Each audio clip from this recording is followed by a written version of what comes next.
이 시간 저희들이 사도행전 13장 13절부터 52절까지 조금 긴 부분을 읽었는데요. 내용이 있기 때문에 재밌었죠. 읽으면서요. 바울 사도의 1차 전도 여행 중에서 비시디아 안디옥에서 있었던 일을 기록하고 있음을 보게 됩니다. 여러분, 저와 여러분이 사도행전 13장부터 이제 바울 사도의 1차, 2차, 3차 전도 여행, 그리고 옥의 갇힘, 그리고 로마 여행 중에 하나님의 역사하심에 대해서 우리가 말씀을 통해서 지금 보고 있는데요.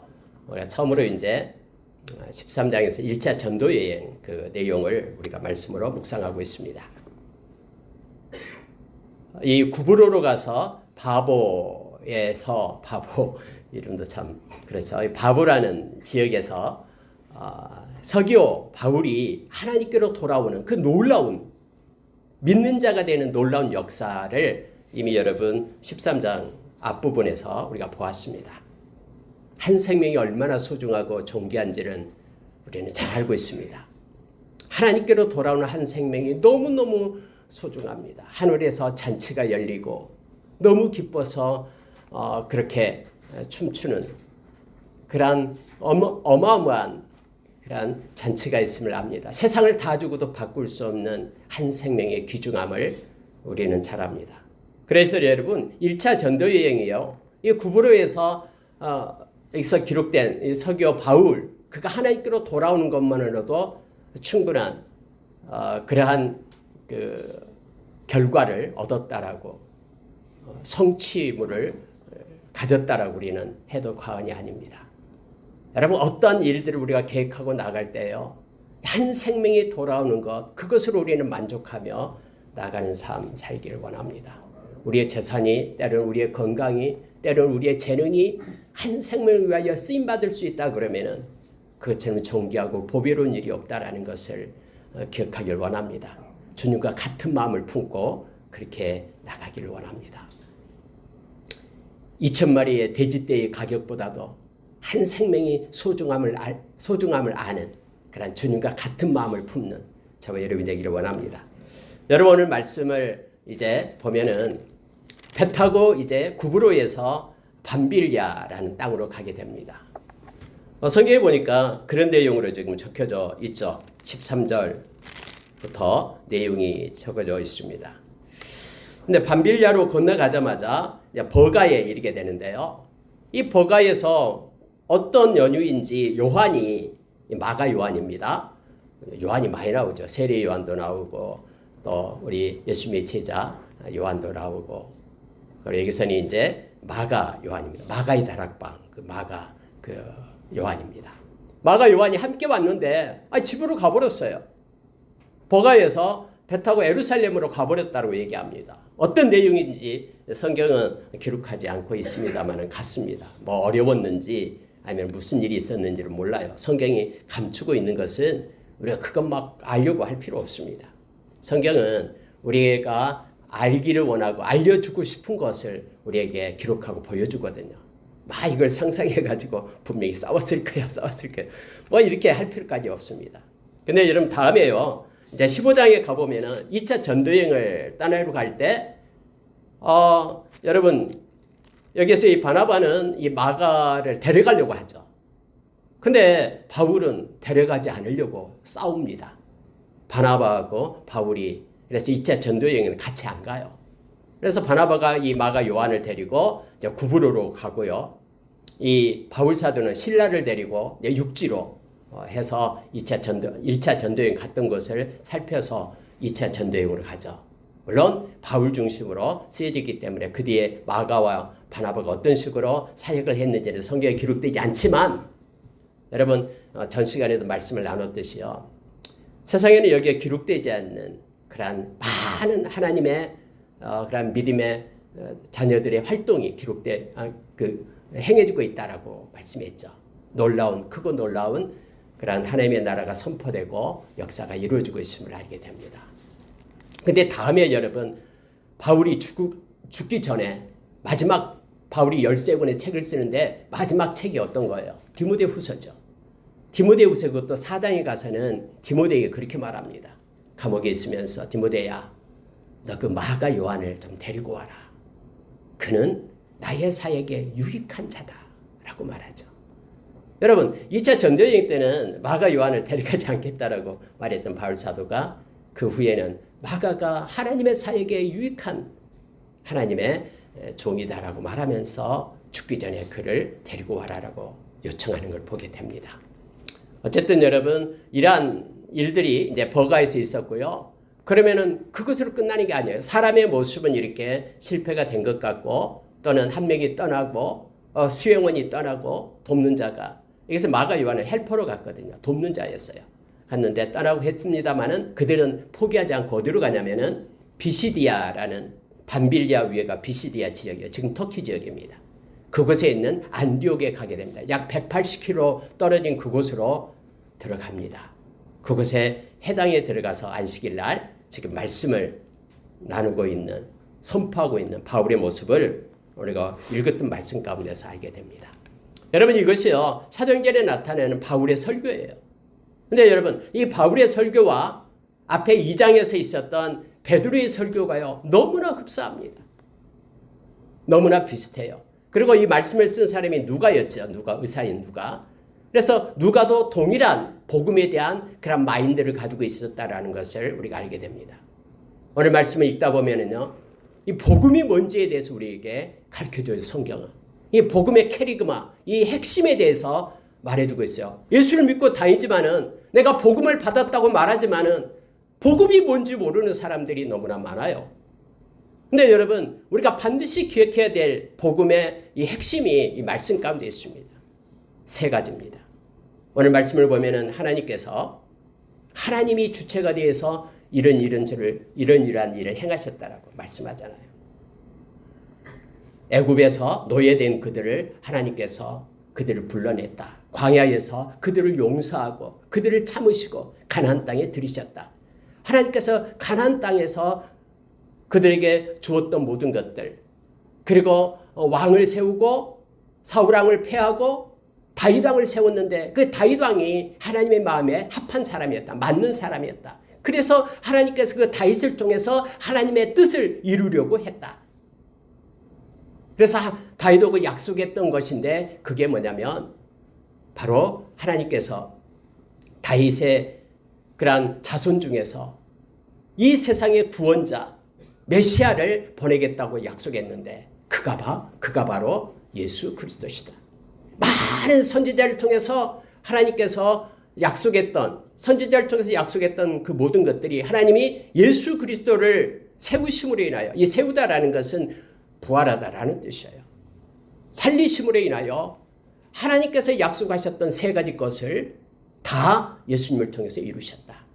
첫째는 나의 아들, 너는 내 아들이라 라고 말하는 그것을 시편 2편에 있는 말씀을 이루셨고 두 번째는 다윗의 그런 거룩 그리고 다윗의 은사를 주겠다고 말하는 다윗의 그런 가문을 통해서 메시아를 일으키겠다는 영원한 왕을 세우겠다 하는 것을 예수를 통해서 이루셨고 그리고 이제는 죽은 자를 살려서 다시는 썩음이 없도록 하겠다라는 그런 말씀을 예수 그리스도를 통해서 하나님이 이루셨다. 이 말씀을 여러분 증거하고 있는 거예요. 그리고 그 예수 그리스도를 통해서 예수 그리스도를 힘입어서 우리에게 주신 은혜가 있다. 이것이 곧 복음이다. 우리가 이것이 곧 증거자고 이것을 위하여 우리가 이곳에 왔다 하면서 바울 사도가 그 시나고그 그 해당에서 힘있게 하나님의 말씀을 외치고 있는 내용이 기록되어 있습니다. 아니라 다를까 여러분 우리가 그 바보에서 그 서기오 바울이 예수를 믿으려고 하니까 방해하는 세력이 있을 때 있잖아요. 그 엘루마라는 박수무당이 예수를 못 믿게 하려고 막 방해를 합니다. 근데 여러분 악한 사탄이요 이 귀신이 방해를 해도 하나님의 뜻은 펼쳐집니다. 그래서 여러분 서기오 바울이 예수를 믿고 믿는 자가 되었잖아요. 마찬가지로요 여기서도요 비시디아 안디옥에서도 복음이 증거되는 것을 방해하는 세력이 있어요. 근데 그들이 약한 자가 이제는 유대인을 통해서 방해를 합니다. 유대인에게 시기와 질투가 일어나게 해가지고 기부인들과 함께 연합해가지고는 막 핍박을 하는 거예요. 말씀을 증거하지 못하고 영생을 얻지 못하도록 그렇게 방해를 합니다. 오늘 읽은 말씀 가운데 우리가 읽었잖아요. 그래서 여러분 바울사도가 그렇게 얘기합니다. 너희들이 스스로 영생 얻는 것을 싫어하니까, 영생 받는 것을 우리는 해당이 없다라고 자처하니까 이제 우리가 이방인의 사도가 되어 이방인에게로 가겠다라고 말합니다. 근데 여러분 오늘 읽은 말씀 가운데 놀라운 말씀이 바로 그거예요. 48절이에요. 이방인들이 듣고 기뻐하여 하나님의 말씀을 찬송하며 영생을 주시기로 작정된 자는 다 믿더라. 그리고 여러분 마지막 절 52절 제자들은 기쁨과 성령이 충만한 자라. 여러분 이게 무슨 뜻이냐면요, 이미 비시디아 안디옥에서 하나님께서 하시고자 하는 계획된 일들이 성취됐다라는 뜻이에요. 그곳에서 말씀을 통해서 영생을 주기로 작정된 모든 자들이 다 예수를 믿고 하나님께로 돌아오고 하나님의 일이 성취되었다라는 거예요. 그 제자들이 하나님이 주신 기쁨과 성령의 충만함을 가지고 일어섰다라고 말합니다. 아무리 악한 자들이 방해를 하고 유대인을 통해서, 여러분 요한계시록에 보면 3장에 보면 유대인의 해당, 이것이 곧 사단의 권좌가 있는 것 하면서 나타내잖아요.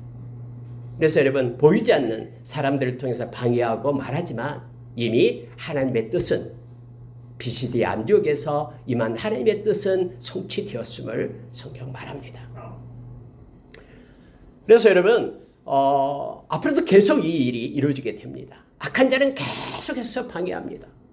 하나님의 말씀이 증거되는 것을 방해하고 믿는 것을 방해하고 생명 얻는 것을 방해합니다.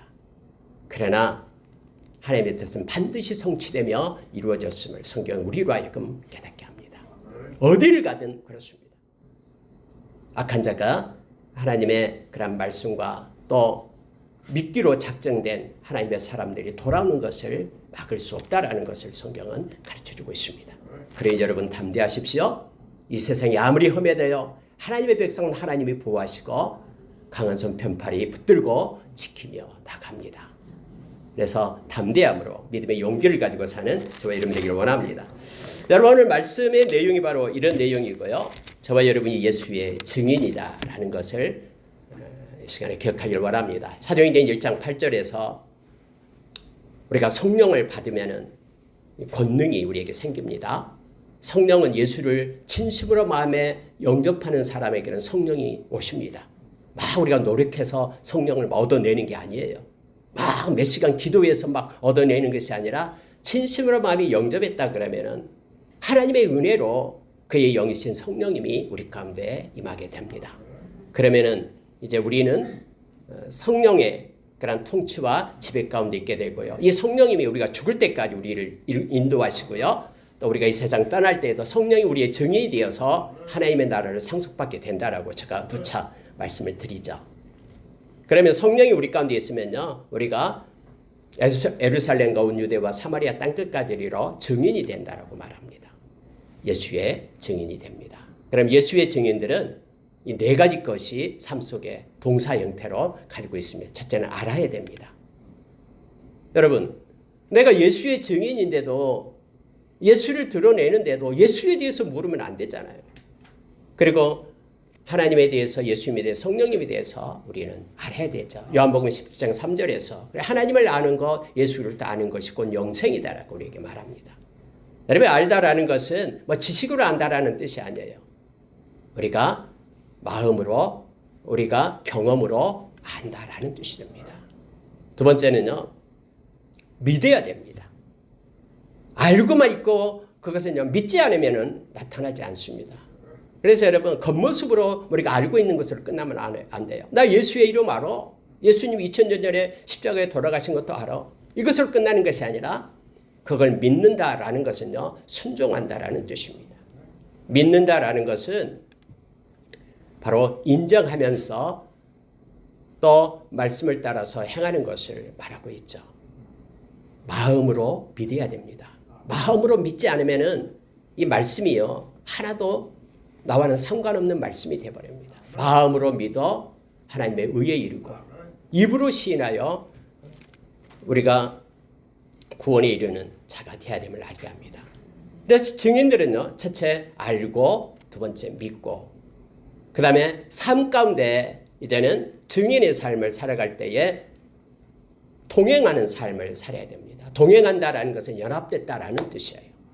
그러니까 저와 여러분이 예수 그리스도와 연합된 자로, 예수 그리스도가 우리 안에 계시고 우리가 예수 안에 있는 이 믿음의 신비를 가지고 삶으로 살아가는 이들이 됩니다. 만약에 우리의 삶 가운데 예수님과 동행하는 삶이 없다 그러면, 함께하는 삶이 없다 그러면은 우리는 증인의 삶을 살고 있는 것이 아닙니다. 그리고 동행하면서 통로가 되어야 됩니다. 그리스도의 향기가 되고 편지가 되고 생명이 흘러가도록 하는 통로로 주님의 마음을 가지고 여기에 있는 그러한 바나바와 그리고 여기 있는 바울처럼 그러한 삶을 살아야 됨을 성경 우리에게 가르쳐 줍니다. 여러분, 그래서 오늘 말씀을 가지고요, 예수의 증인들 알고 믿고 동행하고 전하고 이런 제목을 묵상하면서 잠깐 이 말씀을 조명을 하고 기도하는 시간을 갖도록 하겠습니다. 여러분, 오늘 바울 사도가 거기에서 전하고 있는 내용이 뭐냐면요, 바로 복음을 전하고 있는데, 복음의 그러한 캐리그마 그 핵심이 세 가지다 그랬죠. 첫째는 예수 그리스도의 죽으심입니다. 두 번째는 예수님의 부활하심입니다. 세 번째는 예수님께서 나타나심, 살아계셔서 여전히 우리와 함께 하심. 이 세 가지예요. 이것이 여러분 고린도전서 15장 1절에서 8절 내가 전한 복음은 하면서 바울 사도가 얘기한 것이죠. 여기서도 동일하게 말하고 있어요. 베드로도 베드로전서 2장에서 동일하게 말씀하고 있습니다. 예수님의 죽으심에 대해서 나타나면서, 그래서 그 예수님을 힘입어서 우리가 가지고 있는 것이 있다라고 말합니다. 그 복음을 받아들일 때 우리에게는 주어지는 것들이 여기서는 7가지가 나타나고 있어요. 자, 여러분 몇 가지만 우리가 보기를 원합니다. 먼저 여러분, 예수님은 약속된 구원자입니다. 그 예수님을 알라라고 소제목을 잡았습니다. 여러분, 예수님이 어느 날 뚝딱 떨어진 분이 아니에요. 예수님은요, 말씀으로 약속하고 하나님께서 약속했던 그 말씀이 예수님을 통해서 성취되었음을 오늘 바울 사도는 말하고 있는 것입니다. 아까 서두에 얘기했던 예수 그리스도가 하나님의 아들 되심, 그리고 예수 그리스도로 인하여 그가 영원한 왕이 되심, 예수 그리스도만이 부활의 첫 열매가 되셔서 우리에게 영원한 안식을 주실 분이다라는 것을 지금 바울 사도가 외치고 있는 거예요. 이것들이 모두 구약에 기록되어 있는데 예수님을 통해서 이게 성취됐다고 말합니다. 그러면서 여러분 오늘 38절을 보시기 바랍니다.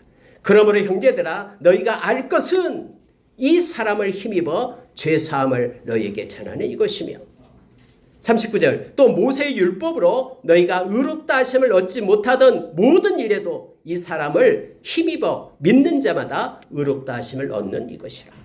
여러분 성경은 분명히 말하는데요, 이것이다라고 말합니다. 알 것이 이것이다 라고 말하는데, 첫째는 뭐냐면 이거예요. 죄사함입니다. 예수 그리스도를 힘입어 라는 것은 예수 그리스도로 말미암아 라는 뜻이에요. 예수 그리스도를 통하여 라는 것입니다. 여러분, 죄사함을 받을 수 있는 방법은 예수 그리스도를 힘입지 않고서는 세상에 어떤 방법도 없습니다.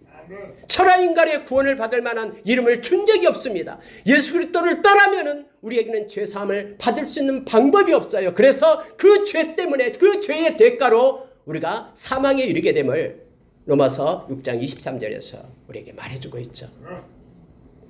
예수 그리스도를 통해서만 우리가 죄사함을 받을 수 있다라고 오늘 성경 말합니다. 왜요? 그분이 우리의 죄 때문에 대신 죄값을 지불했기 때문에요. 내가 빚진 모든 죄의 그 빚을 그분이 대신 갚아주었기 때문에, 이것을 믿는 자에게는 예수의 의가 우리에게 옮겨와서 우리가 의롭다 하심을 입게 되었다고 말합니다. 여러분, 우리가 착각하면 안 됩니다. 우리가 의롭다 하는 것이 우리가 의로움이 있다라는 게 아니에요. 의롭다 함을 입었다라는 거예요. 막 내가 선한 일하고 착한 일하고 뭔가가 해서 내가 착한 사람이 되었다라고 말하지 않습니다. 오늘 성경 말하면 내가 율법으로도 의를 얻지 못했는데, 율법이 뭡니까? 뭔가 막 열심히 노력해서 내가 아침부터 밤늦게까지 막 섬기면서 베풀고 하면서 하는 거죠. 그런데 의롭다함을 얻지 못했다라고 얘기했어요. 그런데 여러분, 사람은 다 죄성이 있기 때문에 이렇게 의로움을 얻지 못합니다. 그런데 예수 그리스도로 말미암아 의롭다 함을 입었다라고는 말하고 있는 것이에요. 하나님이 이렇게 정한 거예요. 대신 우리의 죄값을 갚으셨기 때문에 그렇게 말합니다. 그 예수를 우리가 알아야 됩니다. 복음은 아까 얘기했죠. 복음은 나를 위하여 죽으신 나의 죄값을 때문에 내 죄 때문에 대신 죽으신 예수 그리스도의 그 죽으심을 아는 것이 복음을 받는 것이다라는 거예요. 이게 굿뉴스입니다. 나는 내 죄 때문에 죽어야 되는데 아무도 내 죄를 져줄 사람이 없는데 그래서 죄의 값이 사망임을 아는데 어느 날 기쁜 소식이 들렸어요. 나의 죄를 사해줄 나의 죄를 없애줄 어떤 한 분이 나를 위하여 죽으셨다라는 이 소식. 그래서 복음은 예수님의 그 죽으심이 십자가가 복음의 중심입니다. 바울사도 또 모든 믿는 사람들이 그래서 십자가를 자랑하고 사랑하고 가는 거예요. 십자가에서 하나님의 사랑을 깨닫게 되는 거예요. 우리 대신에 당신의 아들을 십자가에 놓으신 그 은혜를 십자가를 보면서 알게 되는 거예요. 약속의 구원자 예수 그리스도를 우리가 깊게 묵상하고 알기를 원합니다. 예수님은 우리를 너무너무나 사랑하셨습니다. 요한계시록 1장 5절에서 그래서 우리의 죄사함을 위해서 당신의 생명을 십자가에 놓으셨다고 말합니다. 예수님은 너무너무나 우리를 좋아하셨습니다. 하늘의 보좌를 버리고요. 이 땅에 우리를 구하려고 인간의 모습을 입고 이 땅에 오신 분이 그 주님이셔요. 빌립보서 2장 5절 이하에서 우리에게 가르쳐줍니다. 예수 그리스도는 우리가 너무 좋아서요. 기뻐해서 십자가의 그 고난, 고통을요. 그 부끄러움을 개의치 않았다라고 얘기합니다. 신이신 예수님께서 모든 알몸으로 사람들이 막 다 보고 있는데 알몸으로 십자가의 그 형틀에서 매이면서도 부끄러움을 개의치 않고 침뱉음을 당하면서도 저와 여러분을 위해서 그곳에 매달린 거예요. 왜요? 우리의 죄값을 지불하기 위해서. 예수님은 생명의 떡이다라고 말하죠. 요한복음 6장 35절에서. 그래서 예수님께 오는 사람은요 결코 줄이지 않습니다. 영적으로 또는 육적으로 예수님이 책임지십니다. 주님을 믿는 자는 결코 기갈이 없습니다. 목마름이 없습니다. 영적인 목마름이 없어서 다른 모든 종교는 파고 그렇게 하면요 목마름 가운데 있습니다. 공고함 가운데 점점 더 빠집니다. 그러나 예수 그리스도를 믿는 우리는 주님을 만나고 갈수록 더욱더 풍성함과 기쁨으로 충만함으로 평안으로 채워지게 됨을 알게 합니다. 영적인 기갈이 없습니다. 예수 그리스도는 세상의 빛이기 때문에 예수 그리스도를 따르는 자는 어둠에 거하지 않습니다. 그리고 예수 그리스도는 부활이요 생명이기 때문에 예수 그리스도를 통해서 우리가 영생을 얻게 됩니다. 예수 그리스도는 선한 목자가 되어 주셔서 저와 여러분을 인도하시고 예수 그리스도는 영존하신 아버지, 거룩하신 하나님, 평강의 왕이 되신다라고 성경은 우리에게 가르쳐주고 있습니다. 약속된 구원자 예수를 알라. 이것이 복음임을 우리에게 말합니다. 요한복음 1장 1절부터 여러분 7절의 말씀은요. 복음에 대해서 바울사도가 얘기합니다. 근데 그 복음은 바로 예수 그리스도라고 우리에게 가르칩니다. 오늘 여러분 바울사도가 설교하고 그들에게 나타나는 것이 바로 그거예요. 예수 그리스도를 알라. 알아야지만이 우리가 사랑하며 소망하며 믿을 수 있습니다. 아무도 모르는데 그분이 누군지도 모르는데 그분이 나를 위하여 무슨 일을 한지도 모르는데 십자가의 그 은혜도 모르는데 어떻게 우리가 주님을 사랑할 수가 있겠습니까? 우리의 인생을 그분께 맡길 수가 있겠습니까? 그래서 알미 곧 영생이다라고 요한복음 17장 3절에서 우리에게 가르쳐줍니다. 오늘 여러분 예수의 증인된 저와 여러분을 통해서 바울사도가 말하고 있는 게 뭐냐면요. 두 번째로 하나님의 말씀을 믿으라라는 겁니다. 40절에서 48절의 말씀을 한번 보시면요. 특히 우리가 방금 알았던 48절 말씀 다시 한번 볼게요. 이게 핵심이기 때문에 오늘 말씀의 핵심이기 때문에 그렇습니다. 이방인들이 듣고 기뻐하여 같이 읽습니다. 하나님의 말씀을 찬송하며 영생을 주시기로 작정된 자는 다 믿더라. 이렇게 되어 있습니다. 여러분 영생을 주시기로 작정된 자는 다 믿더라. 반대로 얘기하면 믿음이 없이는 영생을 얻을 수 없다라는 것을 알게 됩니다. 이 영생은 믿음이라는 통로를 통해서 우리에게 주어지는 결과물입니다. 믿음이 없이 믿음은 딱 떼어내고 나에게 영생이 온다라는 것, 그건 아닙니다. 그래서 여러분요, 하나님의 이 말씀을 믿는 그 믿음을 통해서 하나님께서 우리에게 영원한 생명을 주심을 성경은 가르쳐주고 있습니다. 영생은 하나님의 선물입니다. 영원한 생명은 우리가 로마서 6장 23절의 말씀처럼 그리스도 예수 안에 있는 하나님의 은사, 곧 영생이다라고 우리에게 말해주고 있습니다. 여러분, 이 세상은요, 많이 살아봤자 100년 삽니다. 물론 여러분 중에는 이제 100년 더 사실 분도 있을 겁니다. 절반 이상은 그렇게 살 걸로 생각합니다. 근데 여러분, 그것으로 끝나는 거예요. 그런데 이 세상 말고요, 하나님의 나라는요, 그것은 영원합니다.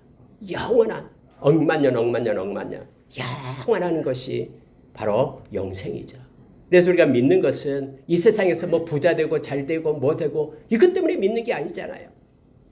베드로전서 1장 9절에 보면은 믿음의 결국은 영혼의 구원이다라고 우리에게 말합니다. 여러분, 우리는 이 세상에서 하나님의 사람으로 그렇게 훈련받게 될 겁니다. 그래서 더욱더 우리의 속사람은 강건해지고 믿음은 성숙되고 점점 성화의 단계까지 이르게 될 겁니다. 하나님의 말씀으로 기도로 우리를 거룩한 자로 그렇게 세워 가십니다. 그리고 이 세상 이제 끝날 때에 우리는 영원한 금거둔 하나님의 나라가 있고 기업이 있음을 우리는 기억을 합니다. 근데 여러분, 이처럼 하나님의 말씀, 이 복음, 이것의 결국이 영생임을 성경은 우리에게 말해주고 있습니다. 이제 나이가 들어서 또는 여러 가지 사고로 죽음을 앞두고 있을 때에 우리의 죽고 난 다음에 그 이후의 것들을 우리가 알지 못한다 그러면 우리는 두렵고 그 떨림 가운데 있게 될 겁니다만, 히브리서 2장 14절 이하에서 주님은 분명히 말씀하셨습니다. 죽음으로 인하여 우리를 묶고 가는 그 모든 권세를 예수님께서 십자가에서 패하셨다라고, 끊어내셨다라고, 그러므로 인하여 우리에게 죽음이 두렵지 않는 하나님의 나라를 상속받는 자로 영원한 생명을 주셨다라고 우리에게 말합니다. 오늘 여러분, 예수님께서 부활하심으로 인하여 그 증거를 우리에게 보여주신 거예요. 오늘 예수님께서, 오늘 바울사도가 예수님을 갖다 전하고 있는데 어떻게 전하냐 그러면은 하나님이 그를 세우셨다라고 말합니다. 하나님이 그를 세우셨다, 일으키셨다라고 말하죠. 이것을 일으켰다라는 것은 그 raising up이죠. 그러니까 죽은 상태에서 이렇게 올리셨다라는 거예요. 생명으로, 사망의 자리에서 생명의 자리로 올리신 분이 바로 예수 그리스도자라는 것을 말하고 있는 거예요. 예수 그리스도를 살리심으로 인하여 지금까지 구약의 여러 가지 예언된 모든 말씀들이 다 성취되었다라고 바울사도가 말하면서 특히 영생을 우리에게 주신다라고 말합니다. 예수님이 부활하심으로 인해 부활의 첫 열매가 되셨습니다. 저와 여러분으로 하여금 열매를 보라고 하는 거예요. 첫 열매를 보라라는 거예요. 저와 여러분이 이 세상으로 끝나는 것이 아니라 영원한 하나님의 나라의 생명이 있음을 보라라고 말합니다. 하나님의 말씀을 믿는 것입니다. 요한복음 3장 16절, 하나님이 세상을 이처럼 사랑하사 독생자를 주셨으니 이는 저를 믿는 자마다 멸망치 않고 영생을 얻게 하려 하심이라고 말합니다. 믿는 자에게 우리는 이 세상으로 멸망당하고 사망으로 끝나는 것이 아닙니다. 죗값으로 끝나는 것이 아니라 죗값을 지불했기 때문에 예수님의 부활로 인하여 영원한 안식을 얻게 되고 영생을 얻은 자가 되었음을 말합니다. 그런데 여러분, 오늘 보십시오. 영생을 얻은 자는 43절 하반절에요. 항상 하나님의 은혜가 은혜 가운데 있으라 권하니라. 항상 하나님의 은혜 가운데 있으라. 이렇게 권했다라고 말합니다. 말씀을 전하고 난 다음에 하나님의 은혜가요, 영생을 얻은 자에게는 일어납니다. 아까 우리 최미 집사님 그 간증했듯이요. 하나님의 은혜라는 것은 뭐냐면 활동이에요, 활동. 그래서 여러분, 우리의 생각 속에, 마음 가운데, 삶 가운데 하나님의 활동이 일어나기 시작하는 거예요. 우리는 뭐 이 세상이 마음대로 살다가 죽으면 그때부터 영원한 생명이 시작되는 게 아니에요. 예수를 믿자 말자 우리 안에 계시는 성령님을 인하여 믿자 말자 그때부터 영원한 삶이 시작되는 거예요. 그래서 이 세상에 있을 때에도 하나님의 나라를 우리가 맛보면서 사는 거예요. 물론 우리가 육신을 입고 있기 때문에 언제나 하나님의 나라는 다음에 이루어지지만 영접함으로 인하여 예수님께서 너희 마음 가운데 있는 로마서 14장 17절의 말씀처럼 성령 안에 있는 의와 평강과 희락의 삶이 이 세상에서도 이루어진다라고 말하고 있는 거죠. 그래서 하나님의 은혜 가운데 있으라. 이 말은 카리스의 은혜, 하나님의 활동함 가운데, 하나님의 인도함 가운데, 통치함 가운데 있게 됨을 알게 합니다. 그리고 여러분 보십시오. 46절 보십시오. 바울과 바나바가 담대히 말하여 이르되 하나님의 말씀을 마땅히 먼저 너희에게 전할 것이로되 너희가 그것을 버리고 영생을 얻기에 합당하지 않는 자로 자처하기로 우리가 이방인에게로 향하노라. 여러분 말씀을 버리면은 영생을 얻을 수 없다라고 지금 말하고 있는 거예요. 영생을 얻지 못할 자로 자처하기 때문에 우리가 이 말씀 복음을 너희들에게 전하지 않고 이방인에게로 간다. 하나님이 이방인의 사도로 우리를 세웠다라고 말하면서 이제 이방인들에게 외치게 됨을 알게 되죠. 다시 말하면은 하나님의 말씀을 믿을 때 우리에게는 영생과 은혜가 주어지게 됨을 알게 합니다. 그러나 그 말씀을 버리게 될 때 하나님 우리에게 주신 선물인 영원한 생명 그리고 하나님의 활동하심 은혜가 우리의 상관은 상관없이 하나님의 은혜의 울타리를 걷어냄을 알게 합니다. 마지막으로 여러분 예수의 증인으로 동행하고 전하라 라는 것을 우리가 말씀을 묵상하기를 원합니다. 여러분과 제가 예수의 증인이 되었잖아요. 예수님이 죽으심으로 인하여 죄사함을 받았어요. 예수님이 살아나심으로 인하여 부활로 인하여 영원한 생명 그 은혜를 누리게 돼요. 그러면 이제는 예수님께서 이제 부활하시고 있었던 일이 있었죠. 오늘 또 나옵니다마는 여기서 보니까 갈릴리로부터 예루살렘에 올라온 사람들에게 여러 날 보이셨으니 그리고 그의 영이신 성령님을 우리에게 보내주셨죠. 그래서 이게 굿뉴스예요. 복음은 하나님께서 살아계셔서 우리와 함께하심, 우리와 동행하심, 연합하심 그리고 이 세상에서 우리가 홀로 사는 것이 아니라 성령께서 함께하심 이게 복음임을 말합니다. 그래서 여러분 예수의 증인으로는요 저와 여러분 예수님과 동행하는 삶이 그리고 동행하는 삶을 통해서 그리스도의 향기를 내는 예수 그리스도를 전하는 삶이 통로가 되는 것을 말하고 있습니다. 오늘 여러분 여기서 여러분 51절을 한번 보십시오. 두 사람이 그들을 향하여 발에 티끌을 떨어버리고 이고니오로 가거늘 제자들은 기쁨과 성령이 충만하니라 라고 되어 있습니다. 예수를 믿게 되면은 이제 이 세상 이렇게 예수님의 죽으심으로 제사함 받고 부활함으로 인하여 저와 여러분이 영원한 생명을 얻고 은혜 가운데 있게 되었죠. 그것을 끝나는 것이 아니라 주님과 동행하며 함께 연합된 삶을 살아가게 됩니다. 이것이 큰 은혜죠. 왜냐하면 우리 안에 계신 성령님이 세상에 있는 악한 자보다 더 크기 때문에 요한일서 4장 4절의 말씀처럼 그리고 우리는 승리하는 삶을 살 수 있어요. 기도하며 말씀으로 거룩한 삶을 살아갈 수 있습니다. 요한복음 15장 5절에서 예수님이 포도나무다 그랬죠. 우리는 가지입니다. 포도나무와 가지가 연결되는 것을 성경 뭐라고 얘기하냐면은 우리가 주 안에 있고 주님이 우리 안에 있고 이 믿음의 신비 가운데 연합된 그런 믿음의 모습을 가지고 살아가는 거 이게 동행입니다. 그래 주님과 함께 동행하는 삶을 살아갈 때에 우리는 그리스도의 향기를 낼 수 있고 생명의 통로가 될 수 있고 아니 내가 예수의 생명이 없는데 어떻게 생명의 통로가 되겠습니까? 주님과 동행하며 연합된 삶을 살지 않는데 주님과 상관없이 내 삶은 내 거라고 내가 마음대로 내 삶을 살아가는데 우리가 어떻게 예수의 증인이 될 수 있겠습니까? 동행하며 함께할 때에 우리는 그리스도의 향기가 되어 생명의 통로가 됨을 알게 합니다. 그러면은 오늘 기쁨 주님이 함께함으로 인해 주님이 우리에게 주신 기쁨 가운데 세상이 알지 못하는 기쁨 가운데 살아갈 수 있어요. 그게 요한복음 15장에서 나의 기쁨이 너희 안에 있어 하면서 너희로 하여금 하나님께 영광 돌리는 삶 살게끔 하신다고 말합니다.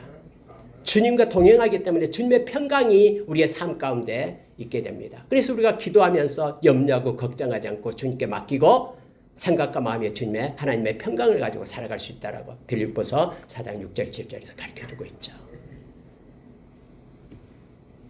말씀을 마치겠습니다. 오늘 여러분 바울 사도의 설교의 핵심이 바로 복음, 그리고 예수님의 십자가의 죽으심, 살아나심, 그리고 함께하심, 여전히 지금과 동행하심, 이것이 곧 증인의 삶임을, 이것이 곧 복음을 가진 자의 모습임을, 이것이 곧 예수의 증인들의 삶임을 성경은 가르치면서 이걸 외쳤음을 보게 됩니다. 말씀을 마치겠습니다. 여러분, 예수의 증인된 저와 여러분은 우리 주님을 더 깊이 알기를 원합니다. 성령의 기름 부음이 있어서 더 많이 알고, 어제보다도 더 많이 알아서 더 많이 사랑하고 더 많이 의지하고 믿고 소망하기를 원합니다. 그리고 예수님을 믿고 신뢰하기를 원합니다. 그래서 그분께 우리 인생의 키를 드리고 어떤 고난 가운데 있더라도 주님께 기도와 말씀을 붙잡고 우리가 기쁨으로 살아가는 자 되기를 원합니다. 어디를 가든 주님과 동행하면서 예수 그리스도의 향기와 통로가 되는 저와 여러분 되기를 원합니다. 함께 기도하겠습니다.